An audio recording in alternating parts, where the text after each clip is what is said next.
Aujourd'hui, je vous raconte un paquet d'histoires qui vont nous amener au moment dans ma vie où on m'a fait le compliment le plus bizarre ever. Laissez-moi vous raconter.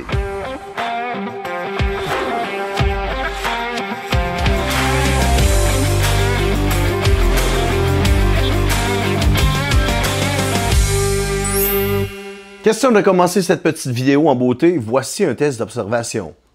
5 cartes de jeu de cartes, mais qui n'ont jamais été imprimées. Et le test est commencé. Je vais vous poser une seule question que vous devez répondre correctement. Le dos des cartes était de quelle couleur? Non, c'est ça. Ils ne suivaient pas. C'est pour ça qu'on ne pourra jamais jouer aux cartes ensemble.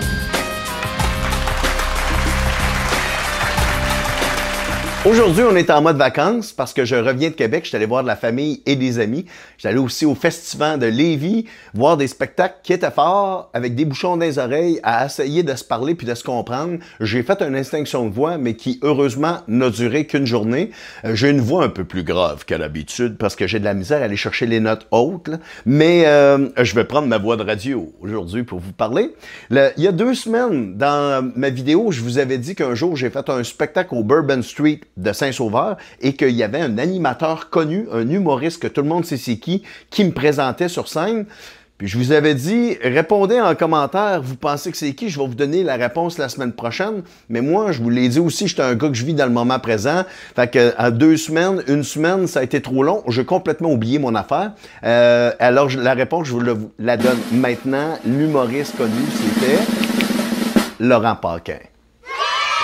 Une seule personne a eu la bonne réponse. Félicitations à la personne qui a eu la bonne réponse. Aujourd'hui, l'histoire que je vais vous raconter, c'est une histoire qui va se faire en 2 étapes. Je vais vous raconter un paquet d'affaires aujourd'hui, puis le reste la semaine prochaine.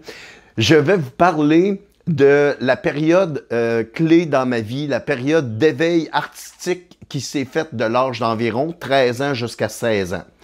Dans cette période-là, il s'est passé plein d'affaires, puis c'est à partir de là que j'ai réalisé que j'étais vraiment un artiste, puis que c'est ça que j'allais faire dans la vie.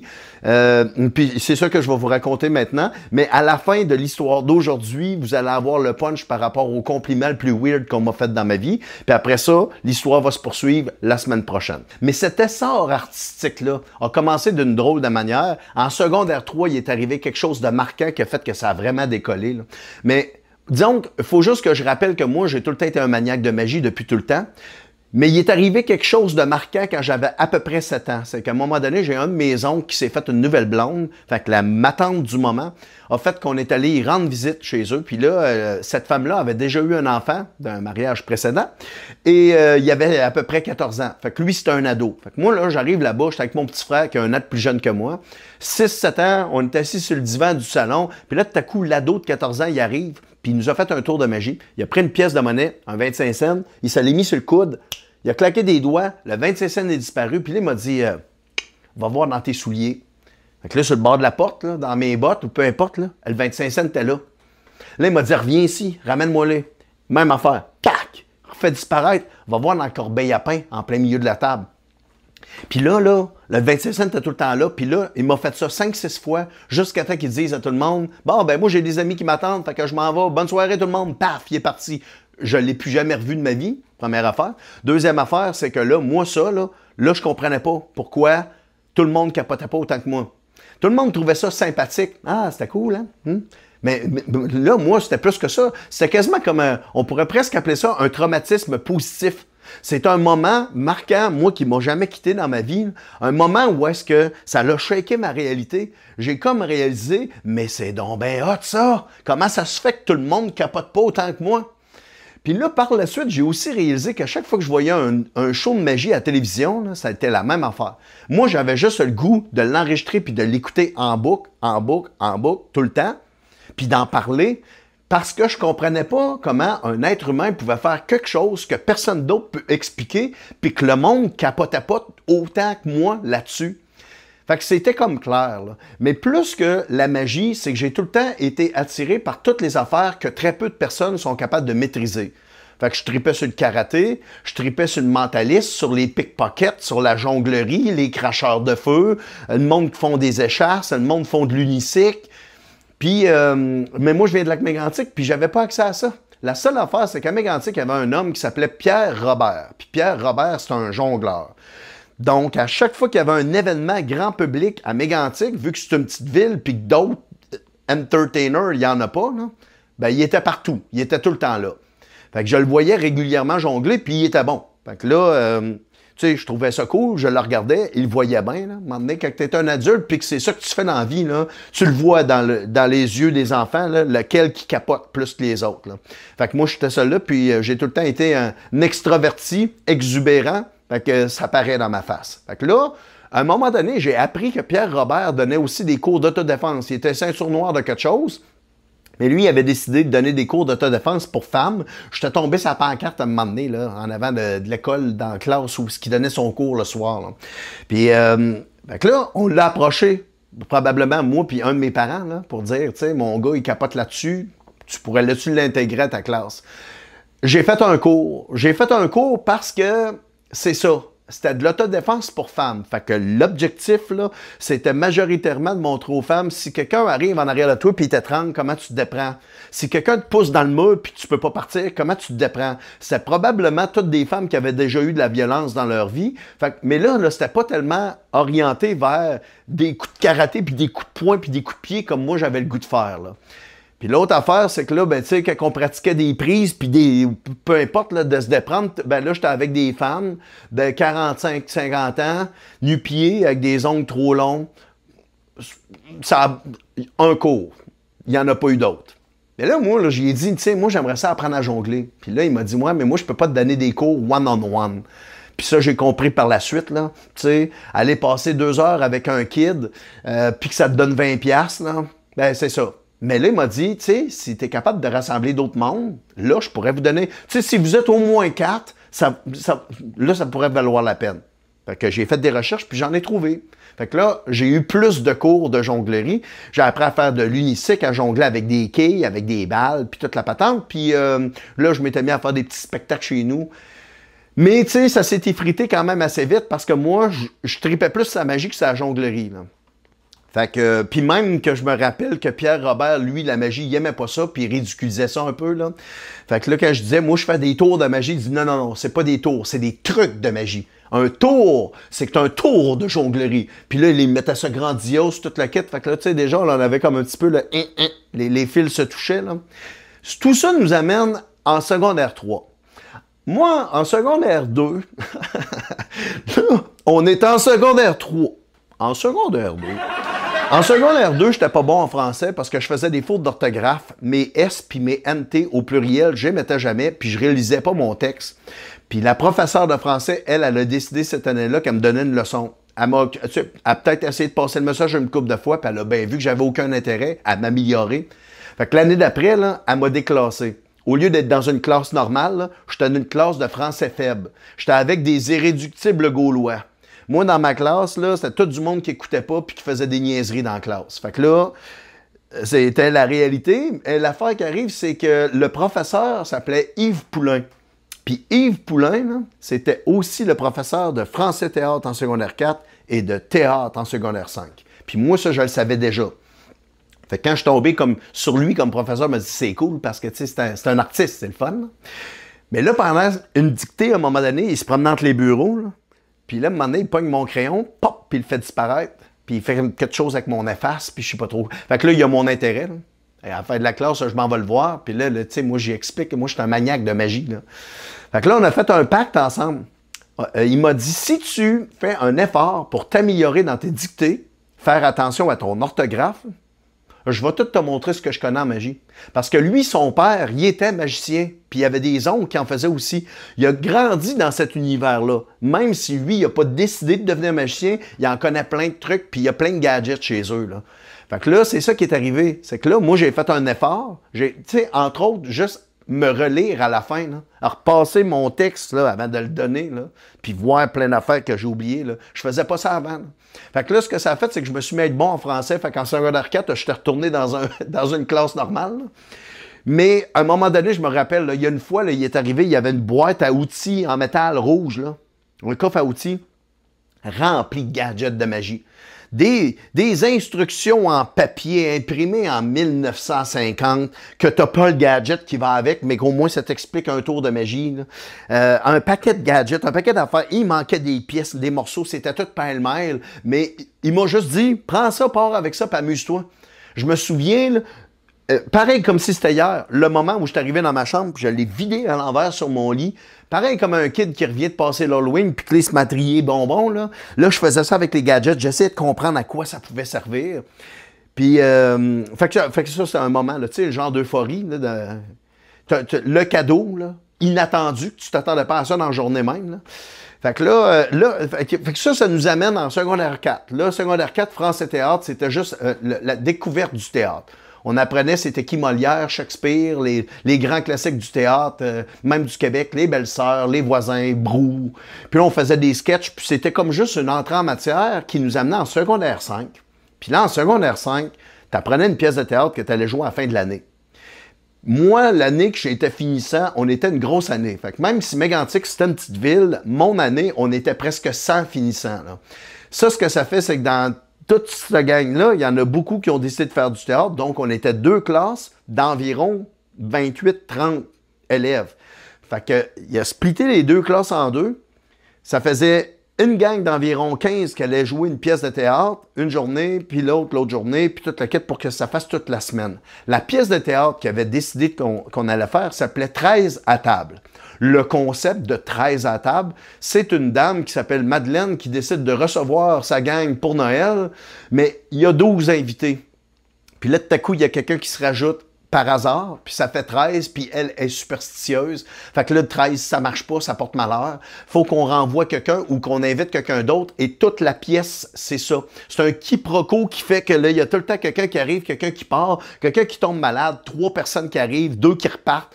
Puis là, ben, c'est ça tout le long. Moi, j'étais le mari de Madeleine, Antoine Villardier, qui avait le rôle principal avec le plus de répliques. C'est une pièce où plusieurs personnes partaient puis revenaient dans la pièce, mais pas Antoine. Antoine restait là du début à la fin et la pièce durait presque 3 heures. J'avais quelque chose comme 325 répliques là-dedans. Et pour apprendre, la première fois de ma vie que j'ai eu à apprendre un texte par cœur, au début, là, j'avais mon gros pad de papier, là, puis là, j'avais tout surligné, toutes mes répliques, là, puis là, j'essayais de les lire en boucle pour les apprendre. Puis j'ai réalisé que c'était pas la meilleure manière pour moi. Fait que ce que j'ai fait, c'est que dans ma chambre, j'avais un radio-cassette que tu pouvais enregistrer avec des cassettes vierges. J'avais enregistré le texte au complet. Je faisais du François Pérusse. Tous les autres personnages, je disais leur réplique avec une voix transformée, mais la mienne, je le disais avec ma voix. Fait que là, ça donnait genre... Oui, mais là, non, on ne peut pas être 13, ça porte malheur. Oui, je sais bien, mais on peut quand même pas renvoyer le bon docteur Pelourza. Fait que là, c'est ça que ça faisait. J'entendais toutes les autres répliques, mais j'entendais les miennes. Dès que je rentrais dans ma chambre, je faisais suppléer. J'écoutais ça en boucle tout le temps. Ça faisait pareil comme une toune que tu entends à radio, puis qu'à un moment donné, tu réalises que tu connais les paroles de la chanson par cœur, même si tu n'as pas lu le livret, parce qu'à force de l'écouter, ça rentre. Fait que c'est ça que j'ai fait. Ça a même fait que j'ai sauvé la vie de quelques personnes sur scène parce qu'il y a au moins 2 fois qu'il y a des gens qui ont eu des blancs de mémoire. Puis, tu sais, là, quand il y a une pièce de théâtre, qu'il y a un bon delivery, là, que tout le monde parle, puis que le rythme de la pièce, tu sais, ça s'enchaîne bien, puis que là, tout à coup, pour une raison X, puis personne bouge, puis ça fait 7-8 secondes que personne parle, ça fait tout un fret. Puis c'est drôle parce que le temps est une illusion, là. Un blanc de mémoire de 6-7 secondes sur scène, là, ça paraît 35 secondes, 40. Fait que c'est ça. Fait que là, à un moment donné, là, il y a quelque chose qui est supposé de se passer. Il y a personne qui sait ce qui se passe parce qu'il n'y a personne qui parle. Puis là, tout à coup, moi, je réalisais, vu que je savais les répliques de tout le monde, là, je m'approchais de quelqu'un puis je disais, il me semble que ça pourrait être un très bon moment pour faire un appel téléphonique. Ah oui, c'est vrai, je vais appeler ce fameux docteur de ce part. Puis là, la personne, elle venait de reprendre sa réplique parce que je venais d'y donner un petit in. Là. Fait que là, ça, ce que ça a fait, c'est que la pièce, on l'a jouée avec les 4 distributions. Moi, je l'ai faite le mardi. Puis même quand c'était pas ta journée, on allait quand même pour encourager les autres. Fait que les gens qui étaient dans la salle, c'était les amis puis la famille. Puis l'auditorium à Mégantic était quand même assez gros. Fait que là, c'était rempli à peu près à moitié à chacun des soirs. Mais le samedi soir, le professeur reprenait le meilleur personnage dans chacun des rôles, le meilleur acteur, pour faire la meilleure distribution, puis on rejouait la pièce le samedi, mais là, les gens qui étaient dans la salle, c'est des gens qui avaient acheté des billets. C'était le comité culturel qui fait venir, à l'époque, c'était Jean Leloup, Les Bébés, justement des pièces de théâtre avec des acteurs connus, Normand Chouinard et compagnie, là, Drainville. Et là, les gens achetaient les billets pour venir voir la pièce de théâtre des finissants de Montignac. Là c'est ça. Là. Puis il y avait du monde important, le maire de la ville était là. Fait que, puis là, j'ai été pris pour faire le rôle d'Antoine le samedi soir. Puis comme on l'avait vu toute la semaine, c'est comme si on gravitait tellement dedans. Là, on la connaissait toute par cœur, on était meilleur, on était plus à l'aise, puis ça a super bien été. Là. Donc là, à la fin, le monde descend des estrades, puis ils viennent vous voir, puis là c'est les hogs, puis la famille, tout le monde nous félicite. Je me rappelle, il y avait une professeure avec qui j'avais pas particulièrement d'affinité dans sa classe, parce que ça m'intéressait pas, moi, la physique, là, fait que j'écoutais pas, puis je faisais des jokes, tu sais. Moi, ça, c'est une autre affaire, je pense pas que ça va surprendre grand monde, L'école, c'était pas mon trip trop, là, fait que, tu sais, moi, ce que je voulais, c'était faire rire mes amis. Fait que c'est bien des profs que ça ne fait pas leur affaire, hein. Ben, elle, quand elle m'a vu faire la pièce de théâtre, elle est venue me voir après, puis elle m'a dit, là, je comprends tout. Là, je comprends ton énergie déplacée dans la classe, là, c'est ça. C'est ça que tu veux faire, puis là, quand tu la canalises bien, là, ben, t'es bon là-dedans, puis là, je le vois, là, tu sais. Et fait que là, ce que ça fait, là, c'est que ça nous amène au fameux compliment, le compliment le plus weird. C'est que là, à un moment donné, tout le monde est parti. Là, je me suis retrouvé dans la loge en train de préparer mon stock pour m'en aller, puis le professeur est arrivé. Puis c'est lui qui me l'a fait, un compliment. Il m'a dit « Félicitations, t'étais le meilleur des moins bons. » Puis là, moi, avec mon attitude de gars de 15 ans, 16 ans, là, je l'ai regardé de même. « Hein? Quoi? Ça veut dire quoi, ça? » Puis là, il m'a dit « Tu sais, il n'y a personne dans votre gang qui a fait de théâtre jamais avant cette année. Fait que vous êtes tous des amateurs. Fait que si vous pensez que vous êtes bon, ben vous vous trompez. Vous n'êtes pas bon. Vous êtes tous des amateurs. Mais dans tous les pas bons, c'est à toi le meilleur. » Puis là, j'ai comme un peu compris son compliment. Fait que tu sais, je l'ai pris comme ça venait. Là.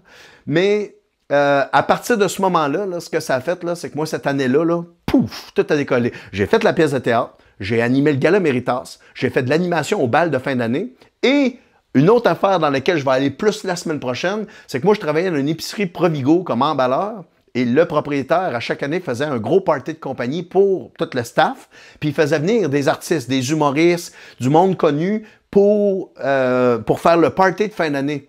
En secondaire 4, j'étais au party, puis j'ai vu les artistes, donc je vais vous en reparler la semaine prochaine. Alors, je pourrais même vous poser une question. L'humoriste qui a fait, ben, dans le fond, là, cette année-là, il y a eu un humoriste, puis l'année d'après aussi. L'année d'après, c'était un duo. Et l'humoriste de secondaire 4 et le duo sont connus. Tout le monde sait c'est qui. Fait que, tu sais, on recule dans le temps, là. J'ai 48 ans. J'en avais 14, 15, 16, là. Essayez de penser qui pouvait être connu à cette époque-là, qu'on connaît encore aujourd'hui. Puis écrivez ça en commentaire. On va voir qui a la bonne réponse la semaine prochaine. Tout ça pour dire qu'en secondaire 4, là, il y a eu de l'animation, puis à un moment donné, il y a eu un magicien, puis je vais vous en parler la semaine prochaine. Mais en secondaire 5, là, il m'a demandé, après m'avoir vu faire la pièce de théâtre et l'animation du Gala Méritas, il m'a dit, c'est toi que je vais engager cette année, c'est toi qui vas nous faire notre party de Noël, puis toute la patente, puis je vais te payer. Ça a été le premier contrat payant, mais avec une bonne paye que j'ai faite dans ma vie à ce moment-là. Mais ça, là, je vais tout vous raconter ça la semaine prochaine parce que j'ai trop d'affaires à vous dire par rapport à ça. Et je vais même vous performer un tour de magie la semaine prochaine qui, à ce moment-là, avec un jeu de cartes, c'était mon meilleur numéro. Et après, pour une raison X, que je vous expliquerai aussi, j'ai arrêté de le performer pendant des années, puis je l'ai dépoussiéré cette semaine. Je vais vous présenter ça la semaine prochaine. Je voudrais prendre le temps de vous remercier pour vos partages, parce que là, cette semaine, Facebook m'a écrit pour me dire que j'avais plus de vues, parce que tous les commentaires sont bons en dessous de mes vidéos, et que le monde le partage. Fait que là, Facebook m'a annoncé cette semaine qu'il allait propulser mes vidéos davantage, puis c'est grâce au fait que vous partagez la vidéo. Fait que vous voyez, là, ça change tout. Là, ça me rend heureux, ça rend Facebook heureux, ça doit vous rendre heureux de vous savoir que vous m'aidez. Là. Fait que là, tout le monde est heureux, c'est juste du positif. Fait que merci d'être là tout le monde, merci pour vos partages, merci pour vos commentaires, pour votre écoute et votre présence. À très bientôt. Ciao!